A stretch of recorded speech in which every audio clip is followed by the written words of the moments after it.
Քաղաքացիներն իրավունք ունեն պահանջել, որ եկեղեցիներում չհնչի Բեհափարի անունը։ Օրեր առաջ Նիկոլ Փաշինյանն իր էջում կոչ արեց քաղաքացիներին եկեղեցում պատարագի ժամանակ, եթե լսեն Բեհափարի անունը, բոյկոտեն։ Իմ ակնկալիքն այն է, որ Կտրիչ Ներսյանի անունը չհնչի պատարագի ժամանակ նախկինում բերված հիմնավորումներով եւ պատճառներով։ Իդեպ կան մարդիկ, ովքեր ասում են, որ իրենք տարբեր եկեղեցիներում երբ որ պատարագի են մասնակցում եւ հնչում է Կտրիչ Ներսյանի անունը,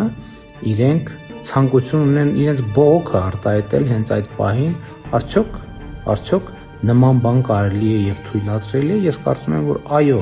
նման բան կարելի է եւ թույլատրելի է։ Փաշինյանն արդյոք քաղաքացիներին այս կոչով չի դրդում հակաօրինական եւ ոչ լեգիտիմ քայլերի։ Չէ՞ որ Հայաստանի Հանրապետության քրեական օրենսգրքով հոգևոր ծես խանգարելը քրեորեն պատժելի արարք է։ Բացի այդ, սահմանադրությամբ է ամրագրված իշխանություն եկեղեցի տարանջատումը։ Մեր սահմանադրությունը թույլ չի տալիս ոչ օրենսդիր, ոչ գործադիր, ոչ էլ դատական իշխանությանը միջամտել եկեղեցու ներքին գործերին։ Ստացվում է Հայաստանի վարչապետի պաշտոնը զբաղեցնող մարդը հակասահմանադրական կոչեր է անում, ինչի հետևանքով դատարանի առաջ կարող են կանգնել այն մարդիկ, որոնք կհետևեն նրա հրահանգին։